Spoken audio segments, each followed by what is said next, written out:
కశ్మీర్లో జరుగుతున్న ఒక భారీ బహిరంగ సభ చుట్టూ వేలాది మంది జనం ఆ గుంపులోనే పొంచి ఉన్న ఒక పెద్ద ప్రమాదం.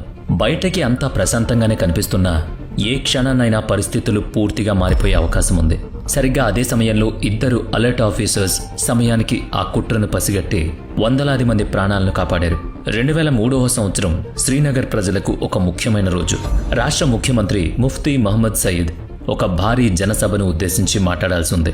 చీమ చిట్టుకోమన్నా తెలిసేలా చుట్టూ భారీ భద్రత ఏర్పాట్లు చేశారు. అడుగడుగునా పోలీస్ మరియు పారామిలిటరీ ఫోర్సెస్ పహారా ఉంది. ర్యాలీ జరుగుతున్న ప్రదేశానికి కొద్ది దూరంలో ఉన్న ఒక పోలీస్ బ్యారికేడ్ దగ్గర తీవ్రంగా చెక్కింగ్ జరుగుతోంది. సరిగ్గా అప్పుడే ఇద్దరు కుర్రాళ్లు ఒక సైకిల్ మీద అక్కడికొచ్చారు. వాళ్ల వయసు బహుశా 17 లేదా 18 ఏళ్లు ఉండొచ్చు. వాళ్ల ముఖాల్లో అమాయకత్వం కనిపిస్తున్న, కళ్లల్లో ఏదో తెలియని కంగారు. వాళ్లు సరిహద్దులు దాటొచ్చిన ట్రైనింగ్ తీసుకున్న ఉగ్రవాదులు. వాళ్ల బుర్రల్లో విషం, బ్యాగ్లో మారణహోమం ఉంది. ఆగో అని బ్యారికేడ్ దగ్గర ఒక సీనియర్ గార్డ్ గట్టిగా అరుస్తూ వాళ్ళని ఆపాడు. వెంటనే ఆ ఇద్దరు కుర్రాళ్ళు సైకిల్ బ్రేక్ వేశారు. అంత చల్లో కూడా వాళ్ళ నుదుటి మీద చెమటలు పడుతున్నాయి. ఎక్కడికి వెళ్తున్నారు? ఈ వీఐపీ ఏరియాలో సైకిల్ మీద ఎందుకు వచ్చారు అని తారీఖ్ తన తుపాకీని గట్టిగా పట్టుకుంటూ అడిగాడు. అతని పదునైన చూపులు ఆ కుర్రాళ్ల కదలికలను గమనిస్తున్నాయి. వాళ్లలో అదిల్ అనే కుర్రాడు తన కంగారును దాచిపెడుతూ సార్ మేము ముఫ్తీ గారి స్పీచ్ వినడానికి వెళ్తున్నాం అన్నాడు. ప్రభుత్వ పథకాల గురించి తెలుసుకోవాలని వచ్చామని, మా దగ్గర వెహికల్ లేకపోవడం వల్లే సైకిల్ మీద వచ్చామని అమాయకంగా సమాధానం ఇచ్చారు. కానీ తారీఖు వాళ్ల ప్రవర్తనలో ఏదో తేడా కొట్టింది. ఇంత చిన్న వయసులో వీళ్లకు రాజకీయాల మీద ఇంత ఆసక్తి ఎందుకుంటుందని అనుమానించాడు. వెంటనే తన వైర్లెస్ సెట్ ఆన్ చేసి కంట్రోల్ రూమ్కి సమాచారం ఇచ్చాడు.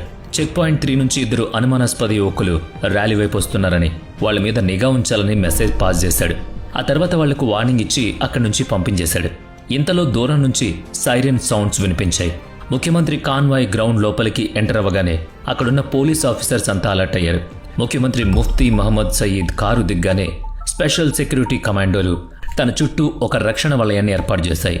తన చిరునవ్వుతో ప్రజలకు అభివాదం చేస్తూ మెల్లగా స్టేజ్ వైపు అడుగులు వేస్తున్నారు. ఒకసారి గుంపుల నుంచి చిరిగిన బట్టలతో ఉన్న ఒక వృద్ధుడు సెక్యూరిటీని దాటుకుని ముఖ్యమంత్రి దగ్గరకు వచ్చాడు. కన్నీళ్లతో వణుకుతున్న పెద్దాయన్ను అడ్డుకోవడానికి పోలీసులు ప్రయత్నించారు. కానీ ముఫ్తీ వాళ్ళని ఆపి ఆ వృద్ధుడి దగ్గరకు వెళ్లి సమస్య ఏంటని అడిగారు.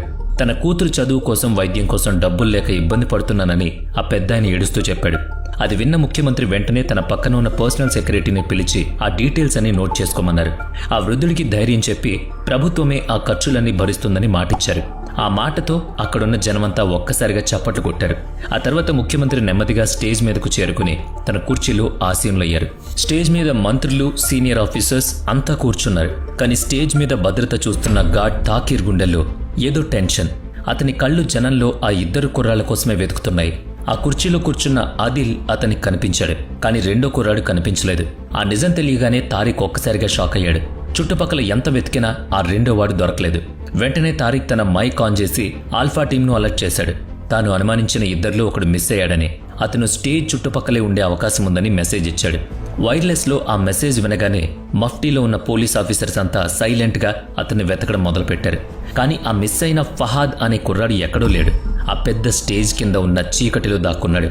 పైన ముఖ్యమంత్రి అడుగుల చప్పుడు, జనం అరుపులు అతనికి స్పష్టంగా వినిపిస్తున్నాయి. ఫహాద్ చేతులు చాలా వేగంగా కదులుతున్నాయి. అతని ముందు ఒక టిఫిన్ బాక్స్ లాంటి ఐఈడీ బాంబు ఉంది. భయంతో చెమటలు పడుతున్న అతను రెడ్ వైర్, బ్లూ వైర్ సర్క్యూట్కి కనెక్ట్ చేశాడు. ఏ చిన్న తప్పు జరిగినా తను కూడా అక్కడే ముక్కలైపోతానని అతనికి బాగా తెలుసు.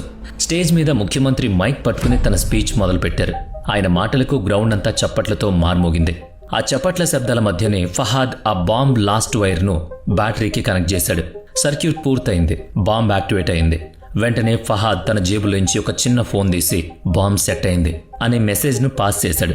ఆ మెసేజ్ సెండ్ చేసి ఎలాంటి శబ్దం రాకుండా పిల్లిలా అక్కడి నుంచి బయటపడ్డాడు. అటు జనంలో కూర్చున్న ఆదిల్ జేబులోని ఫోన్ వైబ్రేట్ అయింది. స్క్రీన్ మీద మెసేజ్ చూడగానే అతని ముఖంలో ఒక క్రూరమైన చిరునవ్వు కనిపించింది. నెమ్మదిగా కుర్చీలోంచి లేచిన ఆదిల్ తన కుడి చేతిని జాకెట్ జేబులోకి పోనిచ్చాడు. అతని వేళ్లు ఆ రిమోట్ మీద ఉన్న చిన్న రెడ్ బటన్ మీద తాకుతున్నాయి. ముఖ్యమంత్రి స్పీచ్ ఇస్తుండగానే ఆదిల్ మెల్లగా ఆ గుంపులోంచి వెనక్కి నడవడం మొదలుపెట్టాడు. ఆ బాంబు పేలితే ఎంత ప్రమాదమో అతనికి తెలుసు. అక్కడే ఉండి రిమోట్ నొక్కితే తన ప్రాణాలు కూడా బూడిదవుతాయి. అందుకే ఆ వినాశనాన్ని దూరం నుంచి చూడాలని, తన ప్రాణాలతో బయటపడాలని అతను అక్కడి నుంచి మెల్లగా జారుకుంటున్నాడు. కానీ ఆదిల్ అడుగులు ఒక్కసారిగా ఆగిపోయాయి. గేటు దగ్గర అతన్ని ఆపిన అదే ఆఫీసర్ ఇప్పుడు ఖచ్చితంగా అతని ఎదురుగా నిలబడున్నాడు. తారిక్ చూపులు ఒక గద్దలా ఆదిల్నే గమనిస్తున్నాయి. ఎక్కడికి వెళుతున్నావు? ఇంకా ముఖ్యమంత్రి స్పీచ్ పూర్తి కాలేదు కదా అని తారిక్ సీరియస్గా అడిగాడు. జనమంతా శ్రద్ధగా వింటుంటే నువ్వు మాత్రం ఎందుకు తిరిగి వెళుతున్నావు అని నిలదీశాడు. ఆదిల్ భయంతో వణికిపోతూ తనకు దాహంగా ఉందని, అందుకే నీళ్లు తాగడానికి వెళ్తున్నానని చెప్పాడు. కానీ ఆఫీసర్ ఆదిల్ ముందుకు వచ్చి చాలా కోపంగా చూశాడు. గేటు దగ్గర నేను సరిగ్గా చెక్ చేయలేదని, పైగా నువ్వు ఎక్కడ వాళ్లే లేవని కూడా అనిపించిందని అన్నాడు. నీ భాష, నీ బట్టలు అన్నీ తేడాగా ఉన్నాయని చెబుతూ నీ ఇల్లు ఎక్కడ, నీ ఊరెక్కడా అని గట్టిగా అడిగాడు. ఆ ప్రశ్నలు వినగానే ఆదిల్ మైండ్ బ్లాక్ అయింది. అతనికి ఏం సమాధానం చెప్పాలో అర్థం కాలేదు. ఎందుకంటే అతని అసలు ఇల్లు ఆ సరిహద్దుల అవతల ఉంది. అక్కడే అతనికి ఆ చావు ఆట నేర్పించి ఇక్కడికి పంపారు. ఆ క్షణంలో ప్రాణభయంతో ఆదిల్ చేతులు వణకడం మొదలుపెట్టాయి. ఆ ఆఫీసర్ తన కాలర్ పట్టుకోవడానికి చెయ్యి ముందుకు చాచగానే ఆదిల్ తన పూర్తి బలాన్ని ఉపయోగించి ఆఫీసర్ ఛాతి మీద గట్టిగా తోశాడు. బ్యాలెన్స్ తప్పిన ఆఫీసర్ నేరుగా కింద పడ్డాడు. ఇక వెనక్కి తిరిగి చూసే సమయం లేదు. ఆదిల్ కాళ్లకు చక్రాలు కట్టుకున్నట్లుగా అక్కడి నుంచి ప్రాణభయంతో రంకించుకున్నాడు. కింద పడిన వెంటనే ఆఫీసర్ తన డ్యూటీ బెల్ట్ నుంచి రేడియో తీసి కంట్రోల్ రూమ్ సమాచారం ఇచ్చాడు. కోడ్ రెడ్, ఒక కుర్రాడు నార్త్ డైరెక్షన్ వైపు పారిపోతున్నాడు అని గట్టిగా అరిచాడు. బ్లాక్ జాకెట్ వేసుకున్నాడు, వయసు 18 ఏళ్ళు ఉంటుంది, అతని ప్రాణాలతో పట్టుకోండి, ఇదేనా ఆర్డర్ అంటూ అరిచాడు. ఆ కుర్రాడు చాలా ప్రమాదంగా ఉన్నాడని హెచ్చరించాడు. ఆ వైర్లెస్ మెసేజ్ వినగానే గ్రౌండ్లో ఉన్న సెక్యూరిటీ అంతా ఒక్కసారిగా దూసుకు వెళ్ళింది. తుపాకీలు చేత పట్టుకుని పోలీస్ ఆఫీసర్స్ అందరూ ఆ దిశగా పరిగెత్తారు. అటు ప్రాణభయంతో పారిపోతున్న ఆదిల్ ఆయాసపడుతూ అక్కడే ఉన్న ఒక పాత పెద్ద చినార్ చెట్టు వెనక దాక్కున్నాడు. అతని గుండె వేగంగా కొట్టుకుంటోంది. శ్వాస గట్టిగా తీసుకుంటున్నాడు. కంగారుగా జేబులో చేయిపెట్టి ఆ రిమోట్ బయటకు తీశాడు. అతని బొటన వేలు సరిగ్గా ఆ రెడ్ బటన్ పైనే ఉంది. ఇక ఎదురు చూడ్డం వృధా, నేను బతికినా చచ్చినా ఈ పని పూర్తి చేయాల్సిందే అని అతను డిసైడ్ అయ్యాడు. కానీ అతని కదలికలను అక్కడే ఉన్న ఒక చిన్నారి గమనిస్తోంది. అందమైన నీలం రంగు ఫ్రాక్ వేసుకున్న ఒక 8 ఏళ్ల కశ్మీరీ పాప ఆ గుంపుకు దూరంగా ఆడుకుంటోంది. ఎవరికీ తెలియకుండా ఒక అపరిచిత కుర్రాడు కంగారుగా పరిగెత్తుకుంటూ వచ్చి ఆ చెట్టు వెనుక దాక్కోవడం ఆ పాప చూసింది. ఆ చిన్నారి కళ్లలో భయంతో పాటు ఎన్నో ప్రశ్నలున్నాయి. ఇంతలో పోలీసులు ఆయుధాలతో అక్కడికి చేరుకున్నారు. కానీ ఆ కుర్రాడు ఎటు వెళ్లాడో వాళ్లకు అర్థం కాలేదు. సరిగ్గా అప్పుడే ఆ చిన్నారి పాప పరిగెత్తుకుంటూ ఒక ఆఫీసర్ దగ్గరకు వచ్చింది. తన చిన్ని వేలుతో ఆ చెట్టు వైపు చూపిస్తూ, అంకుల్, ఆ అబ్బాయి పరిగెత్తుకుంటూ వెళ్ళి ఆ చెట్టు వెనక దాక్కున్నాడు అని చాలా అమాయకంగా చెప్పింది. ఆ మాట వినగానే ఆఫీసర్ చూపులన్నీ ఆ చెట్టు మీద పడ్డాయి. ఒక్క సెకండ్ కూడా ఆలోచించకుండా ఆఫీసర్ తన పిస్టూల్ తీసి మెరుపు వేగంతో ఆ చెట్టు వెనక్కు దూకాడు. ఆదిల్ ఆ రిమోట్ బటన్ నొక్కబోతున్న క్షణంలోనే ఆఫీసర్ కాలుతో అతని చేతి మీద గట్టిగా తన్నాడు. ఆ దెబ్బకు రిమోట్ చేతిలోంచి ఎగిరి దూరంగా పడింది. మరుక్షణమే మరో 2 ఆఫీసర్స్ వచ్చి ఆదిల్ను నేలకేసి కొట్టారు. అతని 2 చేతులు వెనక్కి విరిచి కట్టేశారు. సార్, నేనేం చేయలేదు, భగవంతుడి మీద ఒట్టు, నాకేం తెలీదు అంటూ ఆదిల్ అరుస్తున్నాడు. నేను అమాయకుణ్ణి అంటూ వణికిపోతున్నాడు. దొరికిపోయానన్న భయం అతని మాటల్లో స్పష్టంగా కనిపిస్తోంది. కానీ ఆ ఆఫీసర్ అతని మాటలు ఏమాత్రం పట్టించుకోలేదు. తన మోకాలను ఆదిల్ వీపు మీద పెట్టి వెంటనే అతని జేబులు చెక్ చేయడం మొదలుపెట్టాడు. సరిగ్గా అప్పుడే కింద పడి ఉన్న ఆ చిన్న బ్లాక్ డివైస్ మీద ఆఫీసర్ కన్నుపడింది. దానికి ఒక చిన్న యాంటెన్నా, ఎర్రటి బటన్ కూడా ఉంది. ఆఫీసర్ వెంటనే ఆ డివైజ్ను చేతిలోకి తీసుకున్నాడు. తన ముఖం కోపంతో భయంతో ఎర్రబడిపోయింది.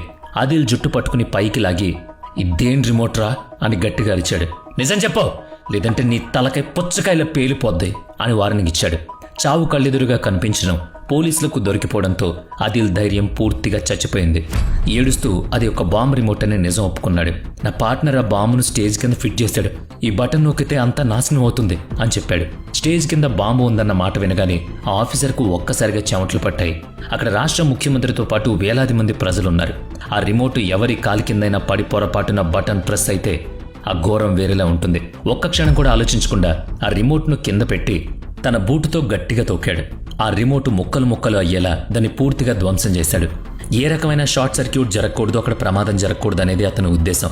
ఆ రిమోట్ పగలగొట్టిన వెంటనే తన మైక్ పట్టుకుని విఐపీస్ని వెంటనే ఎవాక్యుయేట్ చేయండి అని గట్టిగా అరిచాడు. స్టేజ్ కింద ఐఈడీ బాంబు ఉంది, వెంటనే బాంబ్ స్క్వాడ్ను పంపించి స్టేజ్ను ఖాళీ చేయండి అని కమాండ్స్ ఇచ్చాడు. మరుక్షణమే ఆ ర్యాలీలో చాలా కంట్రోల్డ్గా ఒక హడావిడి మొదలైంది. సెక్యూరిటీ కమాండోలు వెంటనే ముఫ్తీ మహమ్మద్ సయీద్ చుట్టూ రక్షణ వలయం ఏర్పాటు చేశారు.